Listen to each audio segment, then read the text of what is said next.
¿qué tal? Muy bienvenidos al sexto programa de Gente B.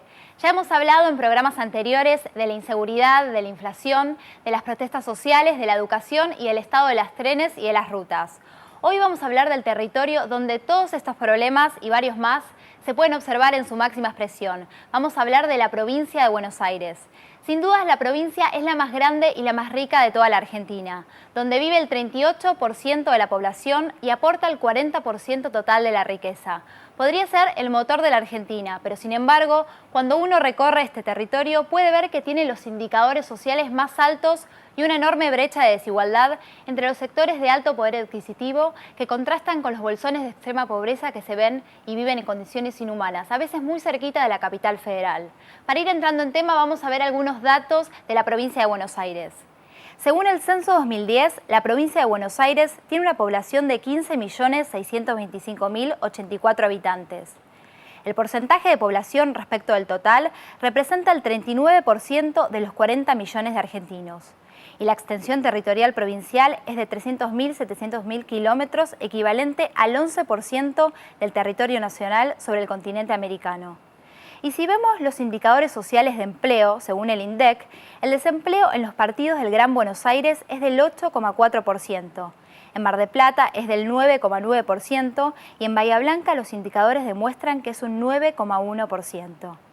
Y si vemos el total de viviendas particulares de Buenos Aires según el censo 2010, el 24% no tiene acceso al agua corriente y el 51,3% no tiene cloacas. Y si hablamos de déficit habitacional, le corresponde al conurbano bonaerense el 25,77%. Para Buenos Aires, el interior, el 21,37%. Se entiende por déficit habitacional aquellos hogares que revisten condición precario, ranchos, casillas y aquellas casas que están ocupadas. Y para ver la pobreza, según el Observatorio de la Universidad Católica Argentina, dice que los hogares bajo la línea de la indigencia en el conurbano va de 3,8 a 5,3%. Y si hablamos bajo de la línea de la pobreza, esto representa el 15,6 al 25,3%.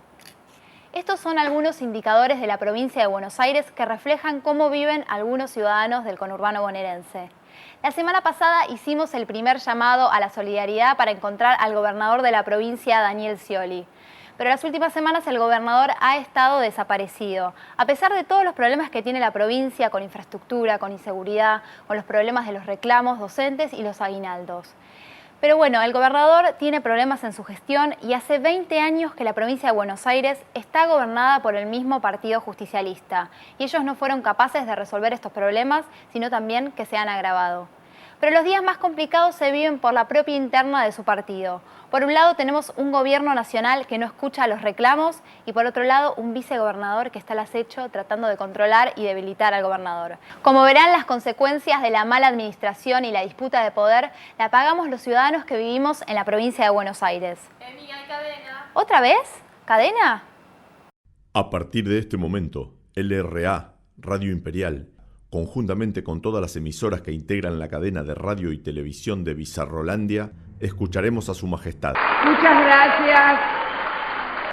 Muy buenas tardes. Estaba tan segura de que esta idea iba a generar ese entusiasmo por nuestros actores, directores, técnicos, todo.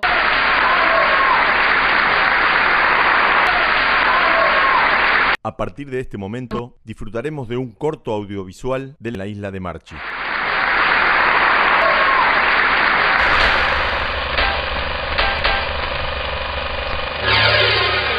Hay un momento inolvidable para cada egresado, el viaje a Bariloche, el viaje que vos y ellos estaban esperando.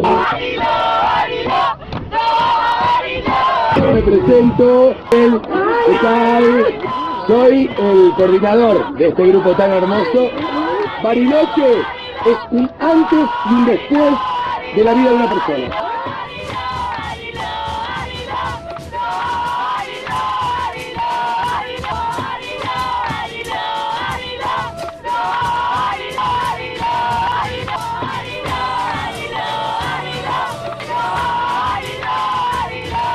Con pelotero, hermano,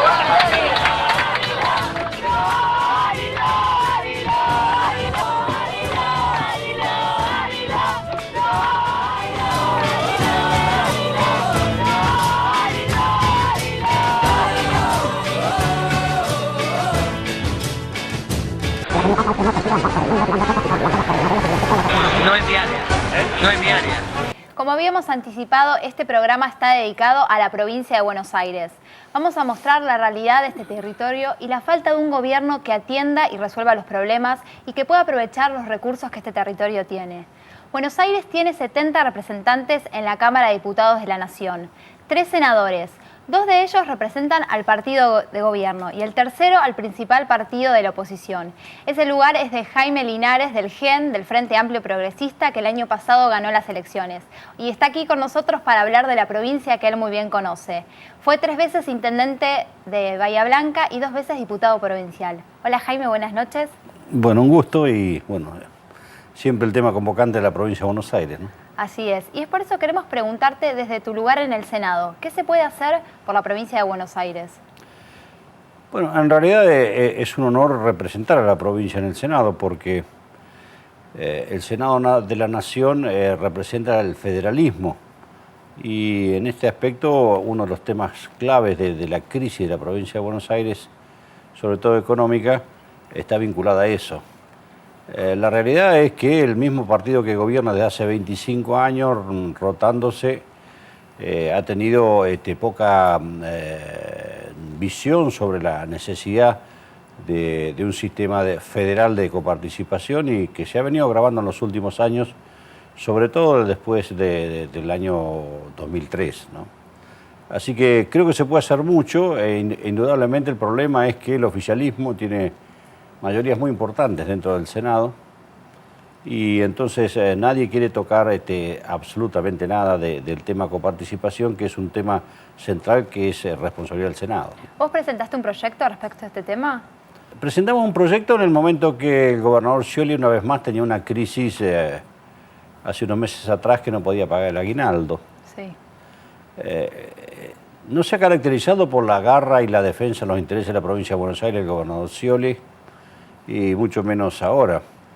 Pero en ese momento nosotros, ya estando en la Diputación Provincial, habíamos hecho varias presentaciones para que intentara corregir parte de las distorsiones que ha tenido esta ley federal. Sí.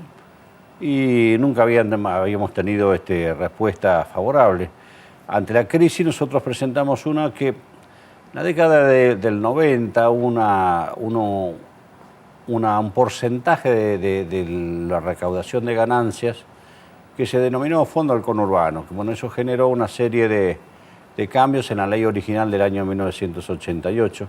Sí. Y bueno, en ese momento era el 10% de ganancias, a valores del año pasado hubieran sido alrededor de 11.000 millones de pesos anuales. Después eso lo convirtieron en suma fija a fines de los 90 y a la provincia de Buenos Aires le quedó fijo 650 millones de eso. Y los demás se repartían de otras provincias. Entonces, esta distorsión es parte del gran déficit que tiene la provincia de Buenos Aires y nosotros hicimos una presentación de reformar esto para que recuperar al menos no todo, pero un porcentaje importante sin afectar los intereses de las demás provincias y simplemente sacándole un excedente que tiene el gobierno nacional que se llama adelanto del tesoro, que debe volver a las provincias y que no son utilizados en definitiva muchas veces, ¿no? Jaime, ¿por qué la provincia de Buenos Aires sufre esta discriminación en los recursos respecto a las demás provincias? Yo no sé si discriminación, en realidad desde el origen de la ley esta que estaba vigente, que ha sido modificada, ahí se había hecho un avance importante donde el gobierno nacional en la época de Alfonsín había de alguna forma sacado porcentaje que le correspondía o históricamente a la nación para pasarlo a las provincias. Entonces, la provincia tiene una masa de dinero de los impuestos importantes para distribuir. Esto se ha ido perdiendo en desmedro de todas las provincias en general. Por eso hoy la crisis fiscal es no solamente en la provincia de Buenos Aires, sino en todas las demás. Así que yo creo que no es una discriminación, la provincia de Buenos Aires tiene alguna discriminación, pero fundamentalmente me parece que la nación se está quedando y esto ha instalado un modelo hoy de cooptación, ¿no? Sí. Que es lo que está distorsionando totalmente el sistema federal inclusive el sistema republicano en Argentina. ¿Y cómo compensa el gobernador lo que no recibe de la nación? Bueno, la presión tributaria de la provincia de Buenos Aires ya es por demás excesiva. Sí. Me parece que el gobernador tiene dos problemas. El primero es muy malo gestionando. Si uno ve los servicios que presta la provincia de Buenos Aires son cada vez peores. Tiene un ferrocarril en los que gasta más de 800 millones de pesos que no llega ni a Mar del Plata. Tiene una empresa de aguas después de haber cambiado, cuando había privatizado el peronismo con Asuri, una empresa de agua que es no solamente ineficiente, sino que no ha resuelto en los últimos 25 años el problema de las cloacas. El último censo da que el 51% de la población de la provincia de Buenos Aires no tiene cloacas. Este tipo de cosas parece que no podrían pasar, pero bueno, la provincia de Buenos Aires es todo un manual de malas gestiones donde se lo mire. Entonces, este es un problema. Y el otro problema es la falta de recursos o ir recuperando recursos de la coparticipación federal, para los cuales hay que hacer un frente, me parece, con las demás provincias, para hacer un planteo conjunto, porque la realidad es que yo no estoy convencido de que, como dicen algunos, no es momento o es muy difícil discutir coparticipación. O sea, a todo le va mal y al único que le va bien es a la nación. Yo creo que es el momento como para sentar a todas las provincias a discutir un régimen que sea más solidario, donde la provincia de Buenos Aires, que es la que más tiene, ponga, como pone, pero que no sea prebendario, donde las distribuciones no vinculadas a la ley directamente se hacen en forma absolutamente discrecional. ¿Cómo ve la situación para fin de año? Se acerca el pago de los aguinaldos. ¿Cree que va a haber también inconvenientes o cómo va a ser para afrontar esta situación? Y va a haber inconvenientes otra vez, pero otra vez los presupuestos de la provincia de Buenos Aires tienen una enorme presión. El año pasado se aprobaron los presupuestos en el mes de noviembre y en el mes de mayo hubo que hacer otro impuestazo.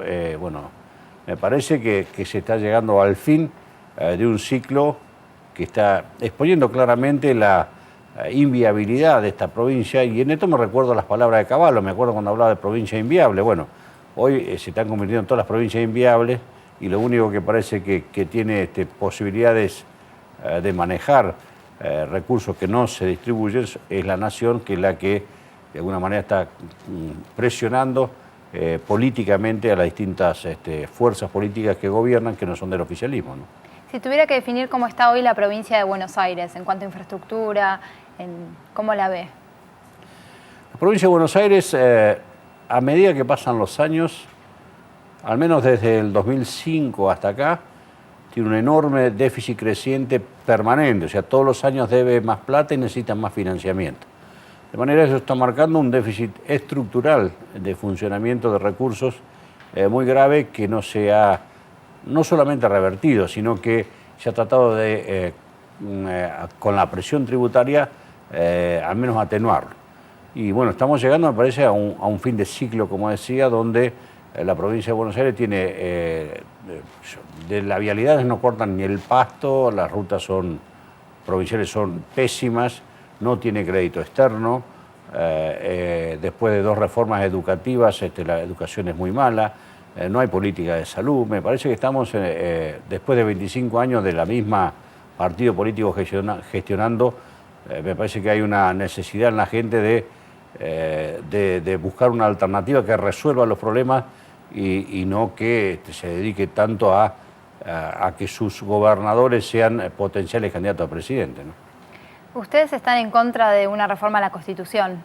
Sí, absolutamente. Primero porque la Constitución debe cumplirse. Me parece que el único objetivo que hoy está planteado sobre la mesa es una reelección indefinida. A nosotros nos parece que esto es un disparate, que la alternancia es una de las condiciones importantes dentro de los sistemas democráticos, porque permiten renovar equipos, permiten renovar ideas, y que ningún país puede depender de concepciones mesiánicas donde una persona sea la responsable del bien o el mal, porque esto es una tendencia, una distorsión del sistema que nosotros no estamos ni en condiciones de analizar, ¿no?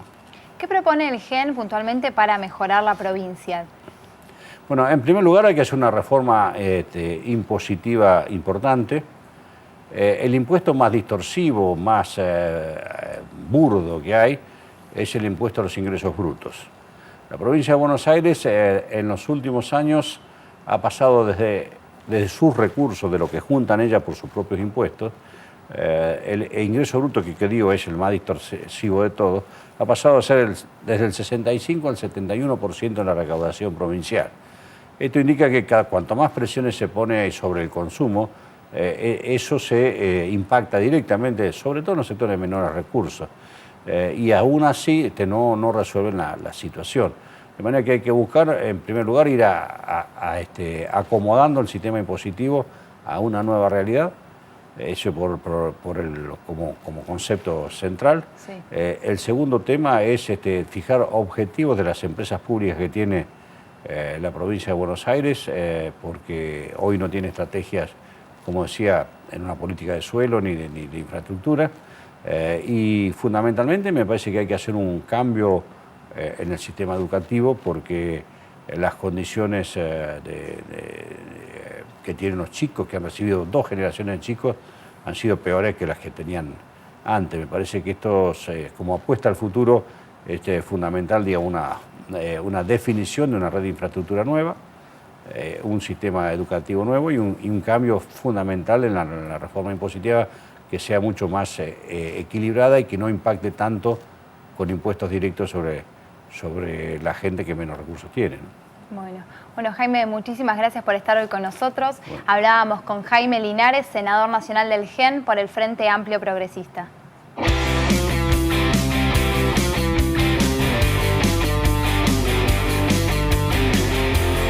UCES, la excelencia, un compromiso. www.uces.edu.ar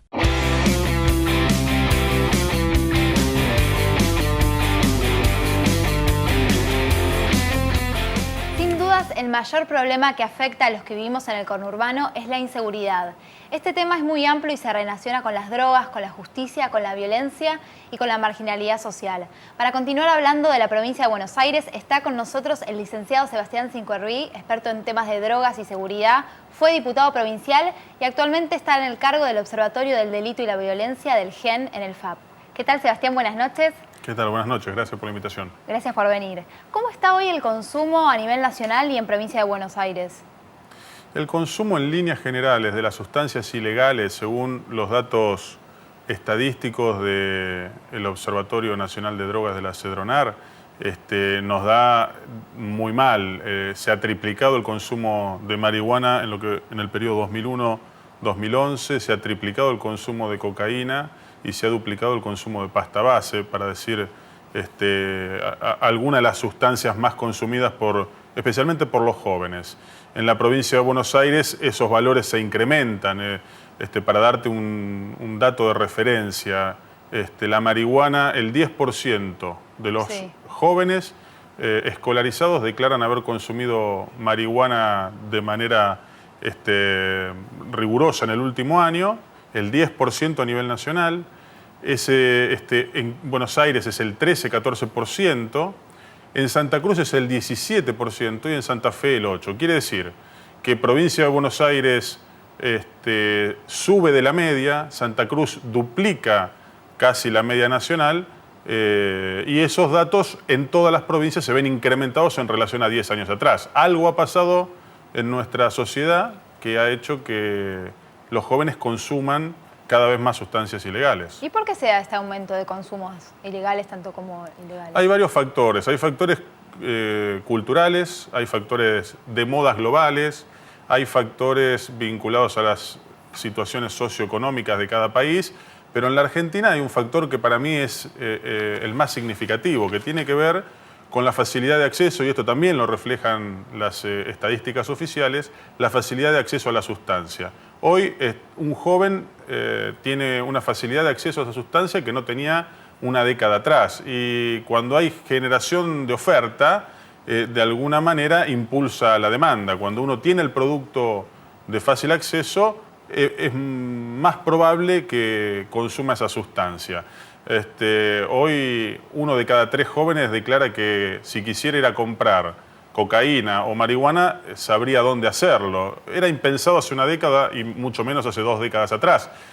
Las decisiones políticas han impactado muy fuertemente sobre esta situación de, y lo dice la Corte Suprema, llueve droga en la Argentina y especialmente en la provincia de Buenos Aires. Pero el dato también significativo es que el mayor consumo está puesto en Santa Cruz, la provincia del expresidente y de la presidenta. ¿Y qué hace el gobierno para combatir este delito?